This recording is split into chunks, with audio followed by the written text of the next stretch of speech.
এই লাঠিটা জান্নাত থেকে কেমন করে আসলো? আদম আলাইহিস সালাম তিনি যখন জমিনে আসলেন, আমাদের মা হাওয়া আলাইহিস সালাম যখন জমিনে আসলেন, সন্তান দেখো কেউ নেই, নসিহত করে বলতেছেন, জানো কি আমরা জান্নাতে ছিলাম, জান্নাত থেকে বের হয়ে এসেছি অপরাধ করার কারণে, আল্লাহ পাকের একটা কথা অমান্য করার কারণে। আমরা তো চিরস্থায়ী ভাবে জান্নাতে থাকবার লোভে পইরা শয়তানের কথা বিশ্বাস করে ফেলেছিলাম, অপরাধ হয়ে গেছে। আল্লাহ বলেছিলেন না, সাবধান, ওই যে নিষিদ্ধ ফলের কাছেও তোমরা, নিষিদ্ধ গাছের কাছেও তোমরা যেও না। কিন্তু আমরা চলে গেছিলাম। শয়তান বলেছিল এই নিষিদ্ধ গাছের ফল খাইলে আমরা চিরস্থায়ী জান্নাতি হয়ে যাব। চিরস্থায়ী জান্নাতি হওয়ার আশায়, চিরস্থায়ী জান্নাতি হওয়ার আশায় আমরা ওই নিষিদ্ধ গাছের ফল খেয়ে ফেলেছিলাম। এরপরে আল্লাহ নারাজ হয়ে আমাদেরকে জমিনে পাঠিয়ে দিয়েছেন। এইবার ওনার সন্তানেরা কয়, এটা কেমন করে বিশ্বাস করব? আপনারা জান্নাতে ছিলেন, প্রমাণ কি, দলিল কি? দলিল ছাড়া, প্রমাণ ছাড়া আমরা কেমন করে বিশ্বাস করব? এইভাবে যখন সন্তানগুলি তারা দলিল চায়, জান্নাতের প্রমাণ চায়, আল্লাহর পয়গম্বর হযরত আদম আলাইহিস সালাম তখন আল্লাহর কাছে বলেন, মালিক, সন্তানরা তারা জান্নাতের প্রমাণ চায়, দলিল চায়, কিন্তু কেমন করে দলিল দিব গো আল্লাহ? তুমি তো একটা প্রমাণ আর দলিলের ব্যবস্থা করো। আল্লাহ পাক রব্বুল আলামিন তখন জান্নাত থেকে একটা লাঠি তিনি পাঠাইলেন আর বললেন, জিব্রাইল এই লাঠি নিয়ে আমার আদমের কাছে যাও, যায় বলো এই লাঠিটা সামনে রাখবে, আর যারাই তোমরা যে জান্নাতি ছিলে অস্বীকার করবে তাদেরকে বলবা তারা যেন লাঠিটা ধরে। লাঠিটা ধরা মাত্রই লাঠি তাদের সমস্ত অন্যায়, অপরাধ, গুনার কথা অডিও রেকর্ডারের মতো বলে দিবে। কোন রাওয়ায়াতে আসছে ভিডিওর মতো ভাষায় দিবে তার গুনার চিত্র। এ ভাই, হযরত আদম আলাইহিস সালাম, হযরত আদম আলাইহিস সালাম ওই লাঠিটা জিব্রাইল মারফতে তিনি জান্নাতে লাঠিটা তিনি পাইলেন। জান্নাত তিনি এবার বলতেছেন, এইবার তিনি বলতেছেন, বাবারা, যারা তোমরা সন্দেহ হয় এটা জান্নাতি লাঠি কিনা, ধরো, সাহস থাকলে ধরো। লাঠিতে হাত দিতে যায়, হাত দিতেই দেখা যায় লাঠি তার সমস্ত অপকর্ম আর গুনার কথা একদম অনর্গল বলতে থাকে। তাড়াতাড়ি লাঠিটা ছেড়ে দৌড়তে চলে আসে। এই জান্নাতি লাঠি হযরত আদম আলাইহিস সালাম তিনি পাইলেন। এরপরে ওনার কাছ থেকে ওনার সন্তান, ওই নবীর কাছ থেকে পরের নবী, ওই নবীর কাছ থেকে পরের নবী, এই নবীর কাছ থেকে পরের নবী, আইতে আইতে ওই জান্নাতি লাঠিটা হযরত শুআয়ব আলাইহিস সালামের কাছে আমানত ছিল, যেন তিনি তার আসল জায়গা, প্রকৃত জায়গায় পৌঁছে দেন। হযরত জিব্রাইল আলাইহিস সালাম বলতেছেন, নবী গো, লাঠিটা ছিল আপনার কাছে আমানত, আপনি যেন প্রকৃত জায়গায় পৌঁছে দেন। আপনি ভয় করতেছিলেন আল্লাহর দেওয়া আমানত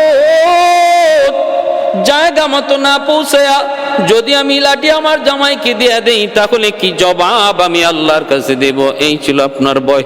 কিন্তু আমি জিব্রাইল বলতেছি, এটাই হলো, এই জামাই হলো এই লাঠির উপযুক্ত সেই জায়গা, যেই জায়গায় পৌঁছানোর দায়িত্ব আল্লাহ আপনাকে দিয়েছেন। সুবহানাল্লাহ। অতএব আর ভয় কিসের? আল্লাহ বলতেছেন, ওমা তিলকা বিয়ামিনিকা ইয়া মূসা, ওমা তিলকা বিয়ামিনিকা ইয়া মূসা, ক্বালা হিয়া আসাই আতাওয়াক্কাউ আলাইহা ওয়া আহুশু বিহা আলা গনামি ওয়ালিয়া ফিহা মাআরিবু উখরা। আল্লাহ জিগাইছে এক কথা, মুসা নবী জবাব দিতেছে কত লম্বা। জিগাইছেন আল্লাহ শর্টকাট প্রশ্ন, আর তিনি দেওয়া শুরু করছেন ব্রড আনসার। এজন্যই তো ভাইরা বন্ধুরা, একটু হাদিসের মধ্যে এসেছে, আল্লাহর নবী, রহমতের নবী, মায়ার নবী, হাসরের ময়দানে, হাসরের ময়দানে হযরত মুসা আলাইহিস সালাম আমার আপনার নবীকে জিজ্ঞেস করবেন, নবী গো, এটা কেমন কথা, আপনি কি বলেছেন? উলামা উম্মতি কাআম্বিয়া বনি ইসরাঈল, আপনি কি এমন কথা বলেছেন নাকি যে আপনার উম্মতের উলামায়ে কেরাম বনি ইসরাইলের নবীদের সমান? আপনি কি এমন কথা বলেছেন? আল্লাহ নবী বললেন, হ্যাঁ আমি তো এমন কথা বলেছি। মুসা আলাইহিস সালাম বললেন, এটা কোন যুক্তিতে আপনি কইলেন? মুসা আলাইহিস সালাম নরম নবী না গরম? অতিরিক্ত গরম নবী। মুসা আলাইহিস সালাম অতিরিক্ত গরম নবী। আল্লাহ নবী হযরত মুসা আলাইহিস সালাম আল্লাহ নবীকে, আমার আপনার নবীর জিগান, আপনি কি এমন কথা বলছেন যে আপনার উম্মতের উলামায়ে কেরাম আমাগো বনি ইসরাইলের নবীদের সমান? আল্লাহ নবী বলেন, হ্যাঁ এমন কথা তো বলছি। মুসা নবী কয়, তাইলে এটা কোন যুক্তিতে কইলেন? আমার তো বুঝে পড়ে না, উম্মত আবার নবী সমান হয় কেমন করে? আমার আপনার নবী রহমতের নবী, মায়ার নবী বলেন, যদি আপনার বিশ্বাস না হয় তাহলে একটু টেস্ট করে দেখেন। ওই যে দেখেন আমার উম্মতের একজন আলেম বসা আছে, ইমাম গাজ্জালি রহমতুল্লাহি আলাইহির দিকে আল্লাহর নবী ইশারা করে তিনি দেখাইতেছেন। এই ঘটনাটা স্বপ্নে দেখেছেন আল্লাহর একজন ওলি, বহুত বড় আল্লাহর একজন বুজুর্গ, তিনি স্বপ্নে দেখে এই বিবরণটা পেশ করেছেন। ভাইরা বন্ধুরা, আল্লাহর নবী রহমতের নবী, মায়ার নবী, রহমতের নবী, মায়ার নবীর দিকে নবী ইমাম গাজ্জালি রহমতুল্লাহি আলাইহির দিকে ইশারা করে বলতেছেন, তারে একটু জিজ্ঞেস করেন, তারে একটু জিজ্ঞেস করেন। ইমাম গাজ্জালি রহমতুল্লাহি আলাইহির কাছে যখনই হযরত মুসা আলাইহিস সালাম প্রশ্ন করলেন, এ মিয়া তোমার নাম কি? কি তোমার নাম? কারণ একটু গুসা আছে তো, রাগান্বিত সুরেই জিজ্ঞেস করছেন, গুসার আগারে জিজ্ঞেস করছেন, নাম কি তোমার? ইমাম গাজ্জালি রহমতুল্লাহি আলাইহি তখন তিনি তার নাম, বাবার নাম, দাদার নাম, দাদার বাপের নাম, তার বাপের নাম, তার বাপের নাম, তার বাপের নাম বলতে বলতে আর থামে না ইমাম গাজ্জালি, আর তিনি থামেন না, বলতে বলতে অমুকের বাপ অমুক, অমুকের বাপ অমুক, অমুকের বাপ অমুক, বলতে বলতে একদম আদম আলাইহিস সালাম পর্যন্ত চলে গেলেন। ফাঁকিতে মুসা নবীর নামও পেয়ে যায়। মুসা আলাইহিস সালাম অবাক হয়ে গেলেন, অবাক, কি ব্যাপার, ঘটনা কি? এটা মানুষ না আর কিছু, কেমন করে এতগুলি নাম মুখস্থ রাখলো? এইবার মুসা আলাইহিস সালাম বলতেছেন, এ মিয়া তোমাকে আমি এত লম্বা জবাব দিতে বলি নাই, আমি তোমাকে প্রশ্ন করেছিলাম তুমি তোমার নামটা বলবা, কেন তুমি এত লম্বা জবাব দিয়েছিল? আমি তো শুধু নাম জানতে চাই। এইবার ইমাম গাজ্জালি রহমতুল্লাহি আলাইহি তখন বলতেছেন, ও আল্লাহর পয়গম্বর, আমারও একটা প্রশ্ন আছে। বলে, কি প্রশ্ন? আল্লাহ আপনাকে একটা প্রশ্ন করেছিল, একটা প্রশ্ন, সেই প্রশ্নটা হলো, ওমা তিলকা বিয়ামিনিকা ইয়া মূসা, ও মুসা তোমার ডান হাতে এটা কি? আপনি শুধু বলবেন ক্বালা হিয়া আসাই, এটা আমার লাঠি। কিন্তু এরপরে এত লম্বা জবাব কেন দিলেন? এই লাঠি দিয়ে আমি হাঁটি, এই লাঠি দিয়ে বর দিয়ে আমি হাঁটি, লাঠি দিয়ে আমি গাছের পাতা পারি, লাঠি দিয়ে আমি বকরিরা খালি করি। লাঠি দিয়ে আপনি কি করেন এটা আল্লাহ জানতে চান নাই। আল্লাহ তো জানতে চেয়েছিলেন আপনার হাতে এটা কি। সেদিন আপনি কেন এত লম্বা জবাব দিয়েছিলেন? আপনার যেই জবাব আমারও একই জবাব। আগে আপনি জবাব দেন, তারপরে আমি বলবো আমি কেন এত লম্বা জবাব দিছি। মুসা আলাইহিস সালাম বলতেছে, বাপরি বাপ, কই কি, ই তো জেনতেন কোনো সাধারণ পাবলিক না, আমারে প্রশ্ন করে বসছে। দেখো আমি এত লম্বা জবাব দিছি কারণ আমি আমার মাশূকের সাথে কথা বলার সুযোগ পাইছি। কেউ তার মাশূকের সাথে কথা বলার সুযোগ পাইলে অল্প কথায় ছাড়ে না, একটু লম্বা করে কথা বলতে মন চায়, ঠিক না? এখন মহব্বতের মানুষ ফোন দিলে এক কথায় মোবাইল সারা হয় না, কথা খালি বাড়তেই থাকে। কি দিয়ে খাইছো? ফুডি মাছ না হোল মাছ না শিং মাছ না রুই মাছ, খাডা গলাত লাগছে না লাগছে না, পানি কয়বার খাইছো, হ্যাঁ, ডাইল আসিল নি না আসিল না, কত রকমের কথা। রাত বাজে 2টা, এখনো মোবাইল কান থেকে সরে না। টুক টুক টুক টুক টুক টুক করে লেপের নিচে দুইকে কথা চলছে, কিন্তু নিজের স্ত্রীর সাথে কথা বলতে গেলেই দেখা যায় আবার দুই কথায় কথা শেষ, দুইটা ধমক দিয়ে কথা শেষ। কি দরকার? পেঁয়াজ, ঠিক আছে আনবো, শেষ, আর বাড়তি কোনো কথা নেই। এজন্য মহব্বতের মানুষের সাথে কথা বলতে, কথা বাড়াইয়া বলতে মন চায়, এটা মানুষের ফিতরাতান। হযরতে মূসা আলাইহিস সালাম বলতেছেন, দেখো আমি আমার আল্লাহর সাথে, আমি আমার মাশুকের সাথে কথা বলার সুযোগ পেয়েছি, এজন্য কম কথায় আমার মন ভরলো না, আমি একটু লম্বা জবাব দিলাম। ইমাম গাজ্জালী রহমাতুল্লাহি আলাইহি বলতেছেন, ও আল্লাহর পয়গম্বর, আপনি যেমন আল্লাহ পাকের সাথে কথা বলাকে একটা নিয়ামত মনে করেছেন, গনিমত মনে করেছেন, সুবর্ণ সুযোগ মনে কইরা কথাটা লম্বা করেছেন, নিজেরে ভাগ্যবান করে নিছেন। আজ আমিও একজন জলিলুল কদর পয়গম্বর, বনি ইসরাইলের এত বড় নবী মূসা কালিমুল্লাহ, যার নাম শুনেছি, দীর্ঘদিন দীর্ঘ টাইম যিনি আল্লাহর সাথে কথা বলেছেন, যার উপাধি ছিল কালিমুল্লাহ, জমিনে বৈশা যিনি আল্লাহর সাথে কথা বলতেন, সেই মূসা কালিমুল্লাহর সাথে আমার কথা বলার সুযোগ হয়েছে। এজন্য এক কথায় জবাব দিতে আমার মন ভরল না, আমিও এই সুযোগটারে সুবর্ণ সুযোগ মনে কইরা একটু লম্বা জবাব দিলাম মন ভরার জন্য। এইবার মূসা আলাইহিস সালাম বুঝতে পারলেন, উলামা উম্মতি কা আম্বিয়া বনি ইসরাঈল, এই কথার কি রহস্য? এজন্য ভাইরা বন্ধুরা বলতেছিলাম, আল্লাহর নবী মূসা কালিমুল্লাহকে আল্লাহ জিজ্ঞেস করেন, ওয়া মা তিলকা বিয়ামিনিকা ইয়া মূসা, ও মূসা এটা হাতে ডান হাতে এটা কি? তিনি বলতেছেন, এটা আমার লাঠি। এটা কোন লাঠি? শুআয়ব আলাইহিস সালাম শ্বশুর তাকে যে লাঠিটা দিয়েছিলেন, এই লাঠিটা নিয়ে তিনি তার পরিবার নিয়ে নিজের দেশে আসবেন। রাস্তার মধ্যে তারা একটু অবস্থান করলেন, খাদেমও রয়েছে, প্রচন্ড শীত, আবার বৃষ্টি পড়তেছে, প্রচন্ড ঠান্ডা, একটু পানির একটু আগুনের প্রয়োজন। এই দিকে তার স্ত্রীও অন্তঃসত্ত্বা, হযরত মূসা আলাইহিস সালামের স্ত্রী, তিনিও অন্তঃসত্ত্বা।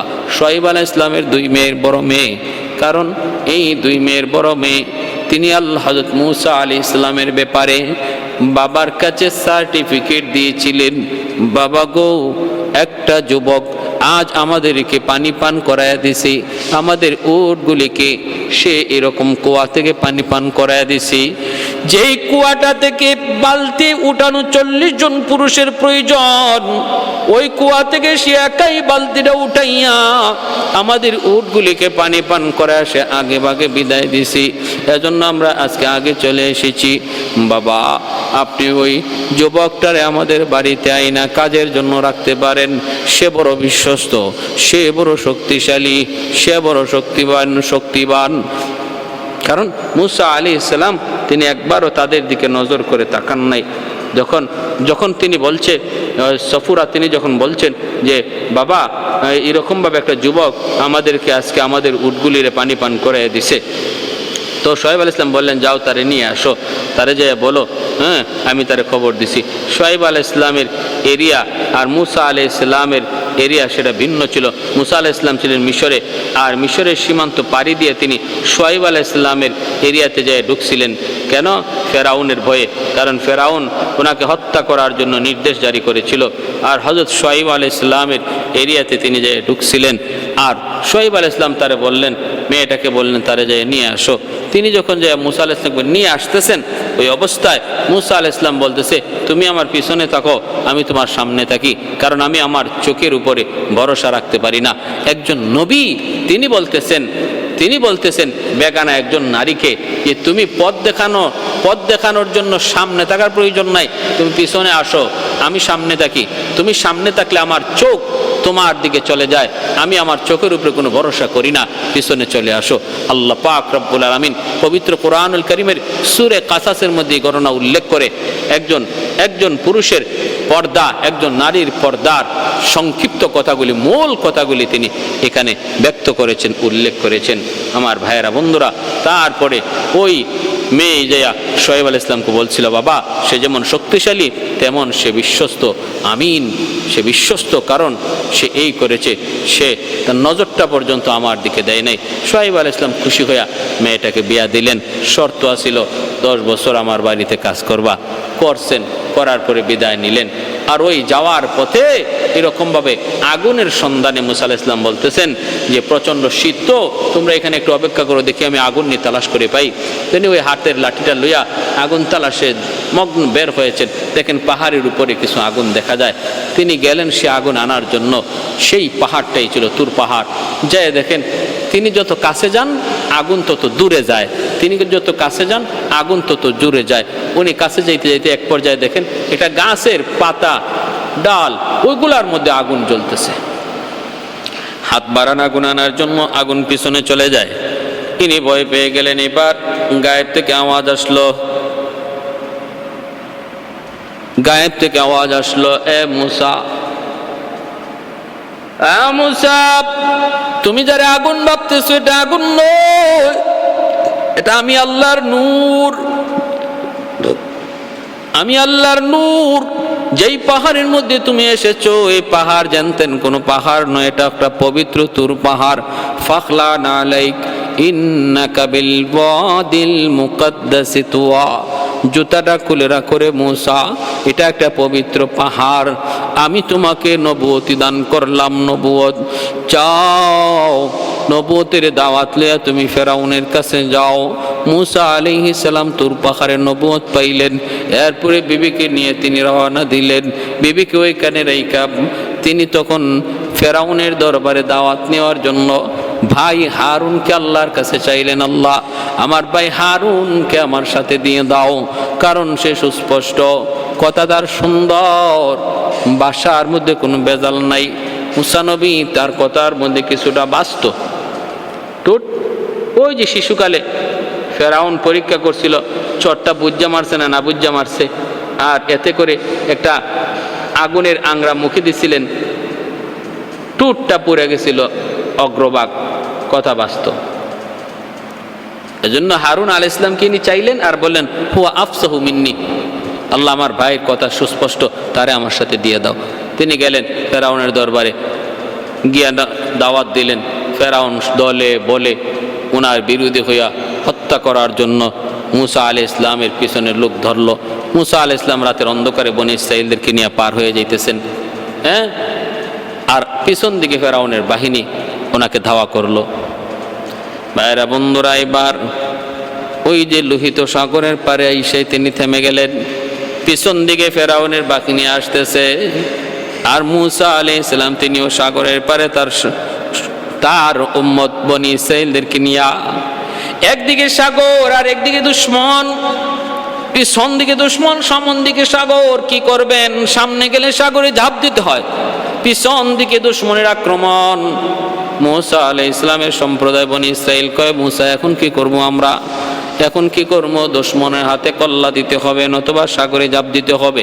আল্লাহ পাক রব্বুল আলামিনের কাছে মুসা আলাইহিস সালাম তখন সাহায্য চাইলেন, মালিক কি করব? আল্লাহ বলতেছেন, মুসা হাতের লাঠি কই? এই লাঠি তো আজকের দিনের জন্যই। লাঠি কোন দিনের লাগি? লাঠি তো আজকের লাগি। জমে সাগরে বাড়ি দাও, আঘাত করো। এই লাঠি দিয়ে সাগরে আঘাত করা মাত্রই 12টা রাস্তা আল্লাহ করে দিলেন। সুবহানাল্লাহ। বনী ইসরাঈলের 12টা গোত্র ছিল, এই 12 গোত্র 12 রাস্তা দিয়ে নদী পার হয়ে গেল। 12টা গোত্র 12টা রাস্তা দিয়ে নদী পার হয়ে গেল। ভাইরা বন্ধুরা, মুসা আলাইহিস সালাম তিনি তো দলে বলে তারা নদী পার হয়ে গেলেন।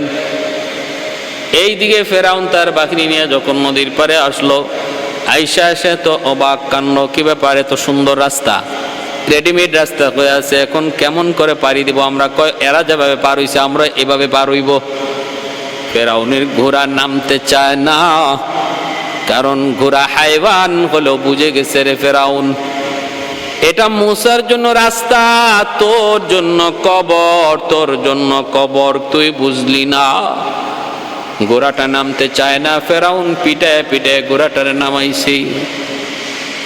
মাঝখানে যাওয়া মাত্র আল্লাহ পাক কয় সাগরের পানি নদীর পানি শুন, কার হুকুমে তুমি চলো? কয় মালিক তোমার হুকুমে।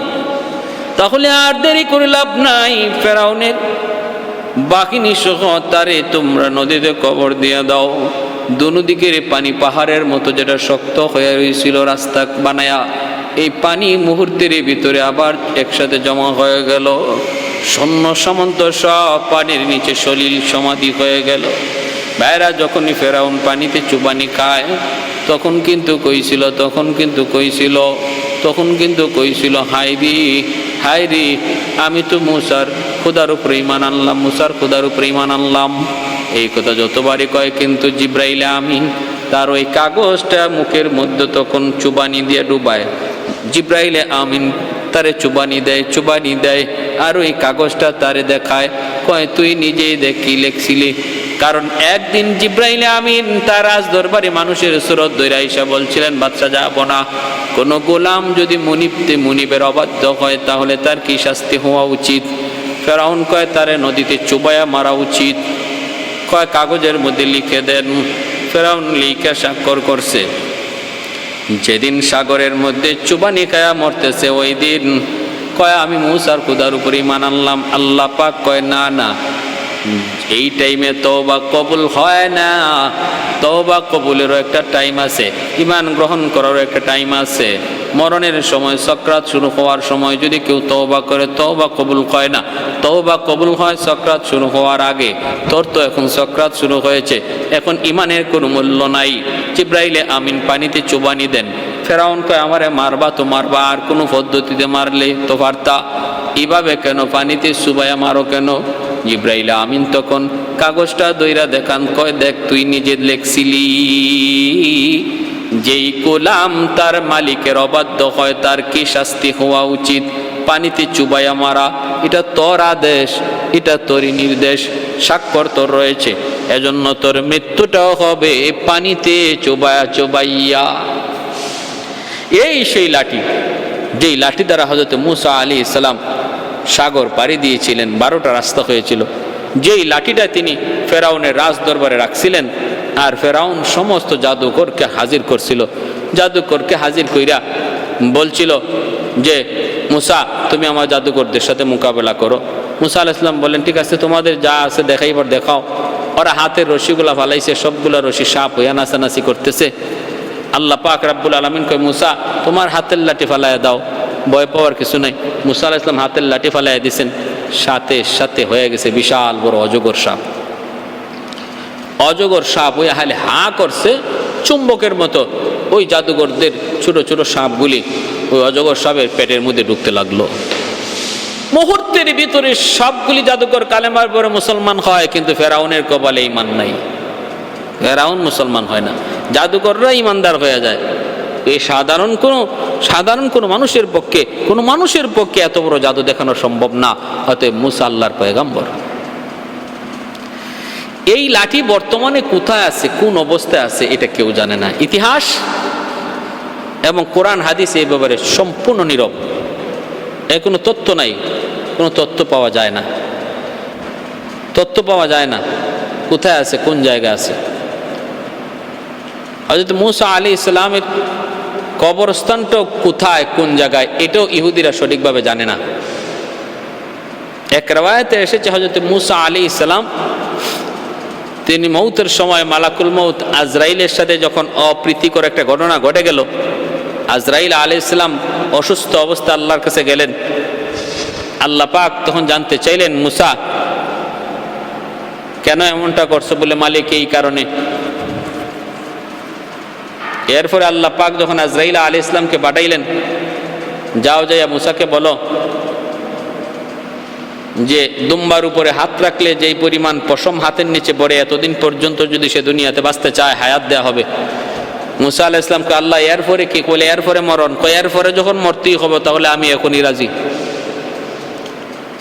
মুসা আলাইহিস সালাম একটা মরুভূমি দিয়ে হাঁটতেছেন, দেখেন দুইজন মানুষ একটা সুন্দর কবর খনন করতেছে। তিনি বললেন এই কবর কার জন্য খনন করো? লোকগুলি কয় একজন আল্লাহর খাস পিয়ারা বান্দার জন্য। কবরটা তো বড় সুন্দর, তুমি যদি সেই পেয়ারা বান্দা হতে চাও তাহলে কবরে শুইতে পারো। মূসা আলাইহিস সালাম ওই কবরে শুয়ে গেছেন, আর ফেরেশতারা আর শোয়া মাত্রই তার জান কবজ হয়ে গেছে, আর ফেরেশতারা মাটি দিয়ে আর ফেলাইছেন। এজন্য হযরত মূসা আলাইহিস সালামের কবরস্থান কোথায় আছে, কোন জায়গায় আছে, পৃথিবীর কেউ জানে না, ইহুদিরাও জানে না। যেমনভাবে হযরত সুলাইমান আলাইহিস সালামের আংটি, এটাও কোথায় আছে, কোন জায়গায় আছে কেউ জানে না। ইহুদিরা বহু তালাশ করতেছে সুলাইমানের আংটি পাওয়া যায় কিনা, কিন্তু পাবে না। যে জিনিস আল্লাহ জান্নাত থেকে দেন সেটা আর দুনিয়াতে রাখেন না।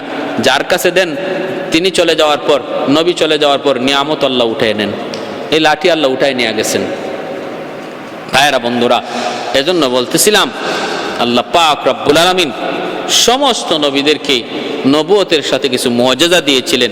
মূসা আলাইহিস সালামের উল্লেখযোগ্য মুআজিজা ছিল এই হাতের লাঠি, আর একটা ছিল ওনার ডান হাতটা বগলের নিচে ঢুকাইলেই সেটা টর্চ লাইটের মতো আলো দিত।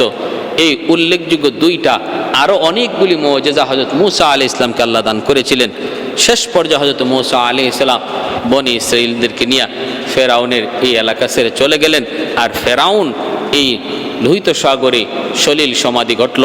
তারপরে বনি ইসরাঈল বিশ্বাস করে না, কই ফেরাউন মরছে কিনা আমাদের বিশ্বাস হয় না। আল্লাহ পাক রব্বুল আলামিন সাগরের পানিকে, ঢেউকে আদেশ করলেন, আর ঢেউ আঘাত করে করে নিচ থেকে ফেরাউনের লাশটাই শুধু নদীর পাড়ে আইনা ফেলাইলো।